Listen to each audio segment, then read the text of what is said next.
नमस्कार, स्वागत है आप सभी का न्यूज वन इंडिया में। मैं हूं आपके साथ शाफनी पटना। बुलेटिन की शुरुआत करेंगे बड़ी खबर के साथ। गाजियाबाद के बूथ नंबर 310 की ईवीएम खराब होने की खबर आ रही है। ये बड़ी खबर आपको बता दें, जहां बूथ संख्या 310 पर मतदान प्रभावित हुआ है। ईवीएम खराब होने से रुका हुआ है मतदान। इस्लाम नगर कैला भट्टा बूथ का ये पूरा मामला आपको बता रहे हैं। बड़ी खबर आपको बता दें, बूथ संख्या 310 पर मतदान प्रभावित हुआ है और इसके साथ ही आपको बता दें ईवीएम खराब होने से मतदान रुका हुआ है। ये बड़ी खबर आपको गाजियाबाद से बता दें, बूथ संख्या 310 में ईवीएम खराब होने की खबर सामने आ रही है। इस्लाम नगर केला भट्टा बूथ का ये पूरा मामला, जहां ईवीएम खराब होने की खबर। गाजियाबाद के बूथ नंबर 310 की ईवीएम खराब होने की खबर सामने आई है। बूथ संख्या 310 पर मतदान प्रभावित हुआ है। ईवीएम खराब होने के कारण मतदान को रोका गया। ये बड़ी खबर आपको बता दें, ईवीएम खराब होने से मतदान रुका हुआ है और इस्लाम नगर केला भट्टा बूथ का ये पूरा मामला। ये बड़ी खबर आपको बता दें, जो है इस्लाम नगर केला भट्टा बूथ का मामला। गाजियाबाद के बूथ नंबर 310 की ईवीएम खराब। बड़ी खबर, अहम जानकारी आपको बता दें, गाजियाबाद के बूथ नंबर 310 की ईवीएम खराब। बूथ संख्या 310 पर मतदान प्रभावित हुआ है और ईवीएम खराब होने से रुका हुआ है मतदान। ये बड़ी खबर आपको बता दें, ईवीएम खराब होने से मतदान रुका हुआ है। इस्लाम नगर केला भट्टा बूथ का ये पूरा मामला। ये बड़ी खबर आपको बता दें, इस्लाम नगर केला भट्टा बूथ का मामला। गाजियाबाद के बूथ नंबर 310 की ईवीएम खराब होने की खबर सामने आई है। अधिक जानकारी के लिए संवाददाता जितेंद्र गौतम हमारे साथ जुड़ चुके हैं। जितेंद्र, क्या कुछ पूरी जानकारी, ईवीएम खराब होने की खबर सामने आई है, ईवीएम ठीक हो पाया है क्या?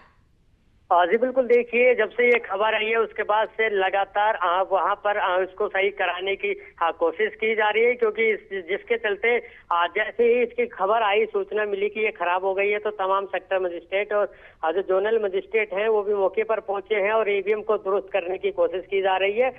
तब तक वहां पर जो वोट डालने वाले मतदाता हैं उनको रोका गया है और उनकी एक लाइन लगवाई गई है और दावा किया जा रहा है कि जल्द से जल्द मशीन को बदल कर दूसरी मशीन यहाँ पर लगाई जाएगी, जिसके बाद चुनाव को सुनिश्चित रूप से चालू कराया जाएगा। जी जितेंद्र, कितनी देर में लगभग ईवीएम ठीक कराने की बात कही जा रही, कब तक दूसरी मशीन आ सकती है?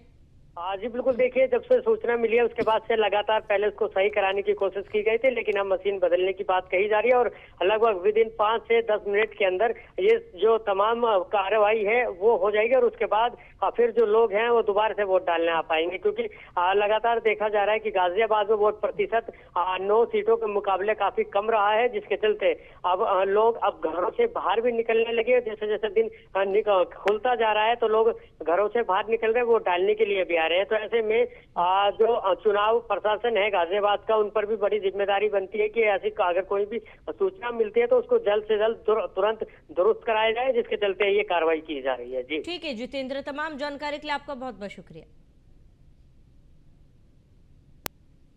तो थोड़ी देर में अखिलेश यादव करेंगे प्रेस कॉन्फ्रेंस। ये बड़ी खबर आपको बता दें, उपचुनाव को लेकर प्रेस कॉन्फ्रेंस करेंगे सपा अध्यक्ष अखिलेश यादव।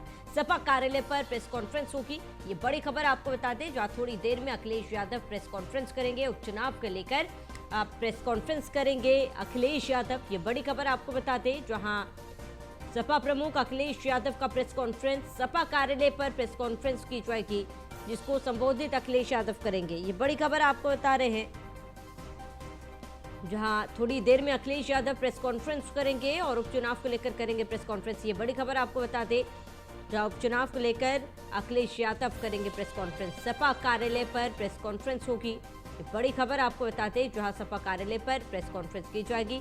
थोड़ी देर में अखिलेश यादव करेंगे प्रेस कॉन्फ्रेंस। ये बड़ी खबर, अहम जानकारी आपको बता दें, जहां थोड़ी देर में प्रेस कॉन्फ्रेंस करेंगे अखिलेश यादव और उपचुनाव को लेकर होगी प्रेस कॉन्फ्रेंस।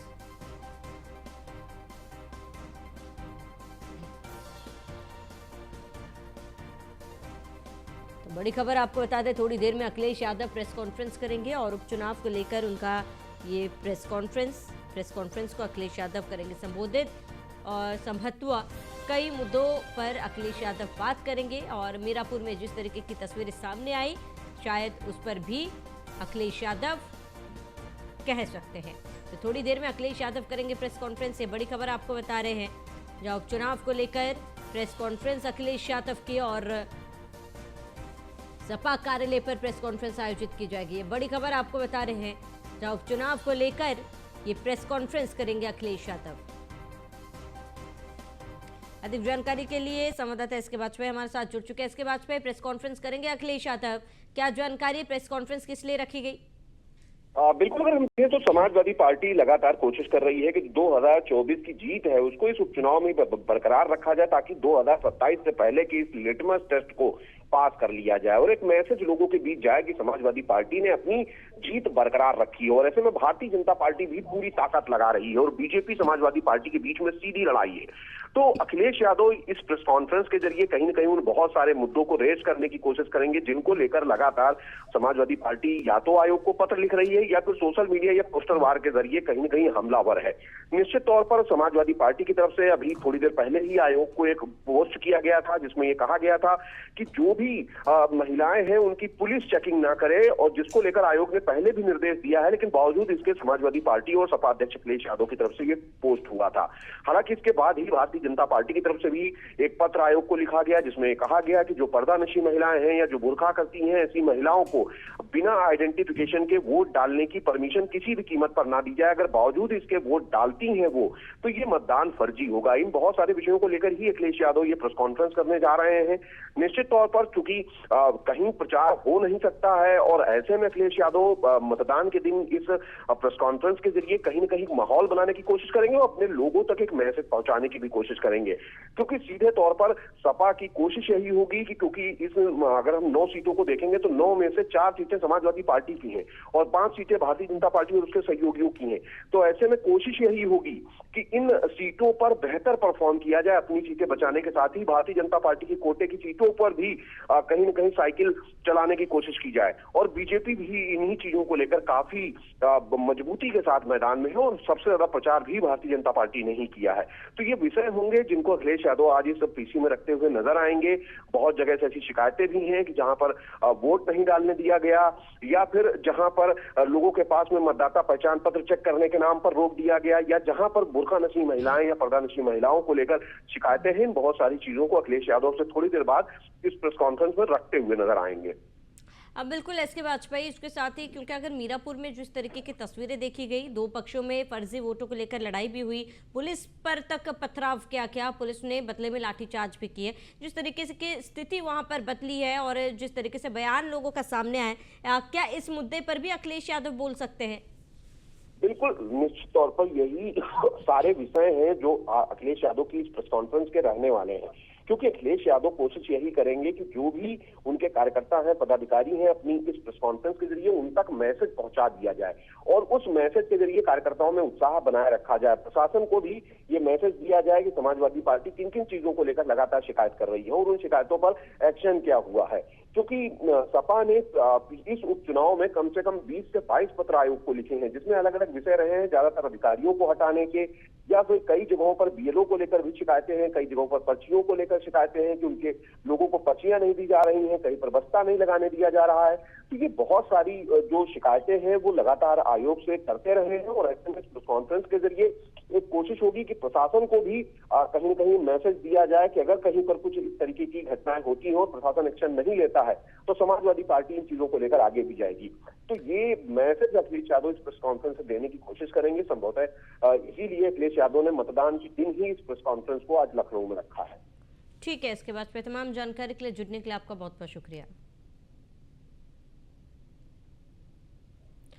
चलिए आगे बढ़ेंगे। जो गाजियाबाद सदर सीट पर उपचुनाव विधानसभा के लिए आज मतदान हो रहा है और ऐसे में घरों से लोग निकल रहे हैं और अपने मतों का उपयोग कर रहे हैं। गाजियाबाद से हमारे संवाददाता जितेंद्र गौतम ने वोट डालकर आ रहे लोगों से खास बातचीत की। इन लोगों का कहना है कि जो लोग घरों से वोट डालने के लिए नहीं निकल रहे उनको आलस त्याग कर घरों से बाहर निकलना चाहिए और देशी राष्ट्र के लिए वोट डालना चाहिए। उत्तर प्रदेश की 9 सीटों पर उप विधानसभा चुनाव हो रहा है। इस वक्त मैं गाजियाबाद में मौजूद हूं और मेरे साथ तमाम वो वोटर्स मौजूद हैं जो इस वक्त वोट डालकर बाहर आए हैं। जी आप बताइए, क्या नाम है आपका? देवेंद्र जैन मेरा नाम है। अच्छा देवेंद्र जी, किन मुद्दों को याद रखते हुए आपने वोट किया है? जो भी देश हित में, जनहित में कार्य करेगा उसी को ही वोट की प्राथमिकता देनी चाहिए। अच्छा, उत्तर प्रदेश के 9 विधानसभा पर चुनाव हो रहे हैं, उप चुनाव हो रहे हैं, लेकिन देखा जा रहा है कि गाज़ियाबाद का वोट सबसे कम है। ऐसा क्यों है और क्या लगता है, क्या कहेंगे लोगों से कि वो वोट करने के लिए आएँ? मैं तो ये कहूँगा विशेष तौर से सभी मतदाताओं को, ये आपके लिए एक सुनहरा मौका होता है, इसको आप व्यर्थ में नहीं गंवाएं। विशेष तौर से युवा लोगों को जो कि आलस के कारण अभी तक ये मतदान नहीं कर सके, कृपया वो जल्दी से जल्दी अपने घरों से अपने सगे संबंधियों को साथियों के साथ आकर के इस मतदान का प्रयोग करें। अच्छा, आप बताइए, देखिए वोट डालकर आए हैं और ये निशान, ये स्याही, इसका हर कोई इंतज़ार करता है क्योंकि ये एक मौका होता है जिसमें वो अपने नेता को चुन सकते हैं। क्या कहेंगे, किस तरह से वोट डाला है और किन मुद्दों को याद रखा है? किन मुद्दों को याद रखकर वोट किया है? वोट देना सरकार अधिकार है हमारा, मत देना। अच्छा, आप बताइए, आप वोट डालकर आए हैं, युवाओं को क्या कहेंगे? क्योंकि लगभग 5,000 ऐसे वोटर्स हैं जो पहली बार वोट डालने वाले हैं गाज़ियाबाद में। हमें तो तीसरा वोट है, हम तो विकास के लिए वोट डालेंगे, विकास के लिए वोट डालना चाहिए और जो भी सही काम कर रहा है उसको चुनना चाहिए। धन्यवाद। तो ये देखिए, ये यहाँ पर वोट डालने के लिए आए थे। ये तस्वीर है गाज़ियाबाद के सम्मुदयाल कॉलेज की, जहाँ पर लगातार वोटिंग की जा रही है और लोग भी यहाँ पर पहुँच रहे हैं। हालांकि गाज़ियाबाद का वोटिंग परसेंटेज कम रहा है, लेकिन उसके बाद भी गाज़ियाबाद में जो बुज़ुर्ग हैं वो बड़ी तेज़ी से घरों से बाहर निकल रहे हैं और वोट डाल रहे हैं। ऐसे में युवाओं से भी गुजारिश कर रहे हैं कि वो भी अपने घर से निकलें और वोट डालने के लिए आगे आए, क्योंकि आने वाले समय में वही गाज़ियाबाद की बहुत सी ऐसी जनता होगी जो उनको देखकर वोट करेगी। गाज़ियाबाद से मैं जितेंद्र गौतम, न्यूज़ 1 इंडिया। मुरादाबाद के 29 कुंदरकी विधानसभा में सुबह से ही मतदाता अपनी मत का प्रयोग करने के लिए मतगणना स्थल पर पहुंच रही है। न्यूज़ 1 इंडिया संवाददाता ने वहां मतदाता अपनी मत का प्रयोग करने के लिए मतगणना स्थल पर पहुंच रहे हैं।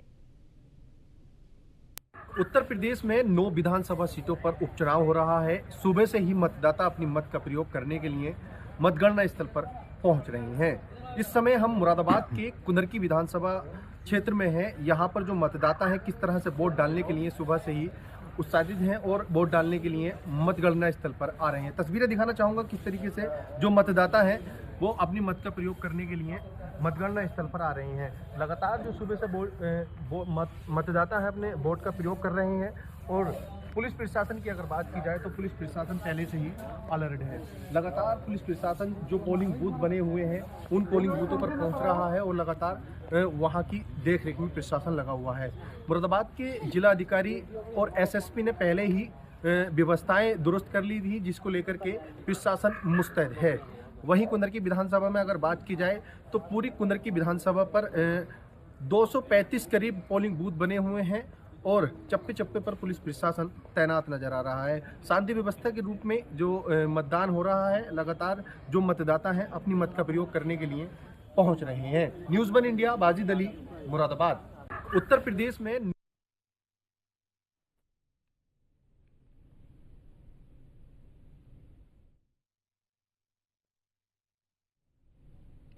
तो चुनाव लगातार जारी, सुबह से ही मतदान करने के लिए पहुंच रहे हैं और इसके साथ ही बता दें कि 9 सीटों पर मतदान हो रहा है और ऐसे में कई जगहों से ईवीएम मशीन खराब होने की भी खबर आ रही है। कई जगहों पे आप जो है नोकझोंक, दो पक्षों में नोकझोंक की भी बात सामने आई है। हालांकि इसी बीच कड़ी सुरक्षा के बीच प्रशासन अलर्ट मोड पर है और कड़ी सुरक्षा के बीच लगातार वोटिंग जारी है। सुबह 7 बजे से शाम के 5 बजे तक वोटिंग होगी और ऐसे में 9 सीटों पर कांटे की टक्कर देखी जा रही है। तमाम पार्टियों ने पूरे दमखम के साथ मैदान में उतरे थे, प्रचार किया था और अब आज वो दिन है जब जनता फैसला करेगी और करीब 90 प्रत्याशियों की किस्मत ईवीएम में आज कैद है और मतदाता अपने मताधिकार का इस्तेमाल कर रहे हैं। सुबह से ही लोग पहुंच रहे हैं। हालांकि न्यूज़ 1 इंडिया भी यही अपील करता है कि अपने मताधिकार का इस्तेमाल ज़रूर करें, घरों से बाहर निकले और अपना मत ज़रूर दें। आपको अपना भविष्य कैसा चाहिए, आपको आपका नेता कैसा चाहिए, ये आपके हाथ में है और इसीलिए वोट करना ज़रूरी हो जाता है। तो जनता का ये फैसला सर्वमान्य होगा। ऐसे में आप सुबह से ही आपको बता दें कि करीब 7 बजे से ही वोटिंग जारी है। 9 अलग अलग आप सीटों पर वोटिंग जारी है। कड़ी सुरक्षा के बीच लोग अपने मताधिकार का इस्तेमाल करने के लिए पहुंच रहे हैं।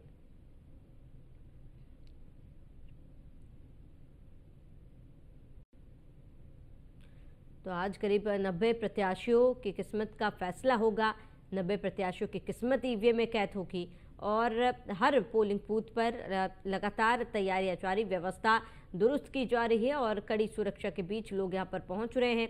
ग्रामीण क्षेत्रों की बात कर ली जाए तो ग्रामीण क्षेत्र से अधिक लोग वोट करने सुबह से ही पहुंचे। हालांकि मौसम बदल रहा है और ऐसे में ठंड बढ़ती जा रही है, जिसकी वजह से लोग जो है अब थोड़ी सी देरी से घर से बाहर निकल रहे हैं। हालांकि चुनावी प्रतिशत जो है, वोटिंग प्रतिशत जो है वो लगातार बढ़ रही है।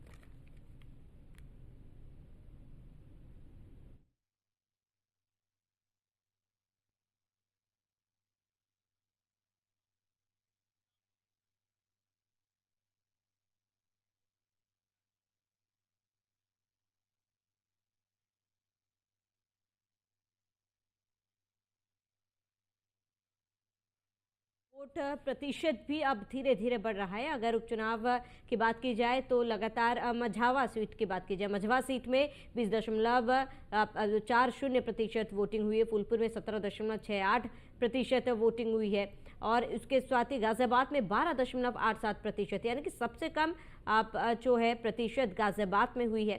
तो यूपी उपचुनाव 2024 की बात कर ली जाए, करहल आप सीट की ये जो प्रत्याशी है वो दिखाए कटहरी से।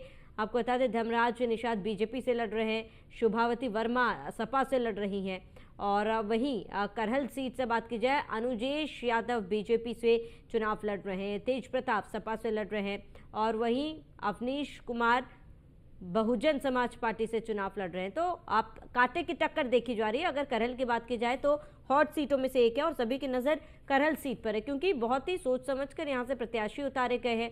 आप करहल ऐसी सीट है जहाँ पर कई सालों से आप कहीं ना कहीं बीजेपी जीत दर्ज नहीं करा पाई है और ऐसे में इस बार यादव वर्सेस यादव की फाइट करहल सीट पर देखी जा रही है। और वही कटहरी की बात कर ली जाए तो कटहरी में भी कांटे की टक्कर कहीं ना कहीं बीजेपी और समाजवादी पार्टी के बीच देखी जा रही है। हालांकि कहा जा रहा है कि ये मुकाबला जो है त्रिकोणीय होगा, लेकिन क्या वाकई में ये त्रिकोणीय होगा ये देखना महत्वपूर्ण है, क्योंकि कई जगहों पर बसपा जो है बीजेपी की वोट काटने का काम कर रही है।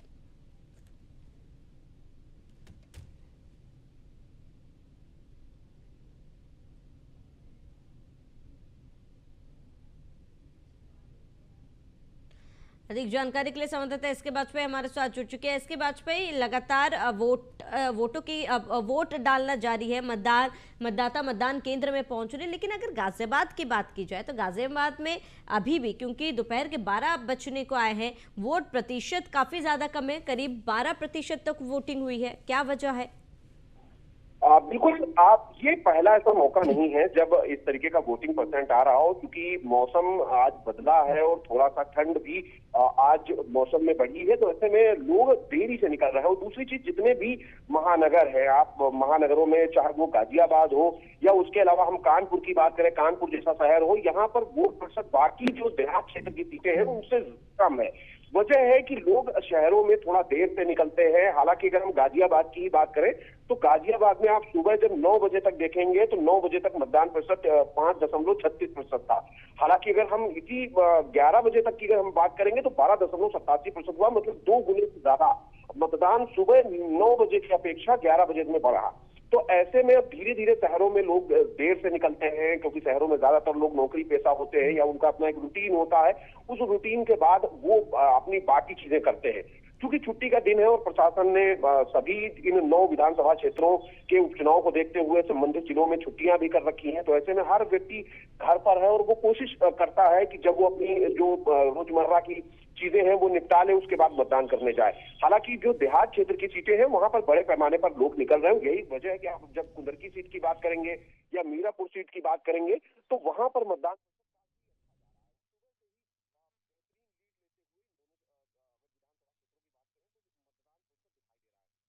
पाँच मिनट की जाइए, 5 मिनट खड़ा हो जाएंगे कि जाएंगे?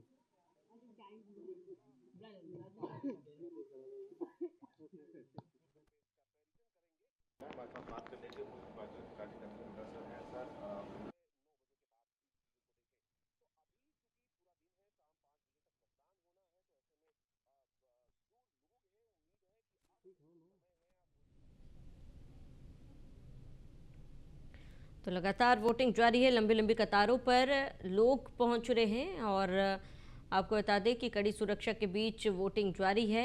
9 विधानसभा सीटों पर उपचुनाव हो रहे हैं और सुबह 7 बजे से ही वोटिंग जारी है,